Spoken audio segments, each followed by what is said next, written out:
জুলাই গণঅভ্যুত্থানে আহত ও নিহতদের পরিবারের পাশে থাকার অঙ্গীকার করেছে রিকন্ডিশনড গাড়ি আমদানিকারকদের সংগঠন বারভিডা।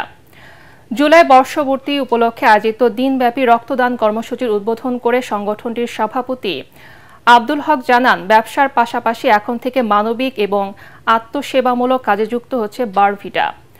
ভবিষ্যতে যানবাহন চালকদের বিনামূল্যে চক্ষু ও রক্ত পরীক্ষার ব্যবস্থা করবেন তারা।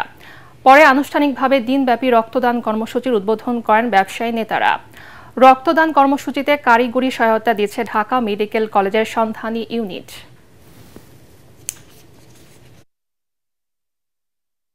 2024-এর শহীদদের আত্মার মাগফিরাত কামনা করি এবং যারা আহত হয়ে দুর্বিষহ জীবনযাপন করছেন তাদের সাথে আমরা সহমর্মিতা জানাচ্ছি এবং আমরা বাংলাদেশের পরিবর্তনের সবাই অংশীদার হব। যারা আহত আছেন এবং যারা নিহত আছেন তাদের পাশে দাঁড়াবার এবং আমাদের মহৎ কাজ, যে আগে বললাম মানুষের জন্য, এটা আমাদের অব্যাহত থাকবে। এটা শুধু আজকেই সীমাবদ্ধ না, এটা সারা বছর ভরে যেন আমরা করতে পারি। যেরকম আমাদের সামনে আরো কর্মসূচি আছে, ড্রাইভারদের চক্ষু পরীক্ষা, এই ধরনের আরো কর্মসূচি, ভলেন্টিয়ার ওয়ার্ক আমরা সারা বছর ভরে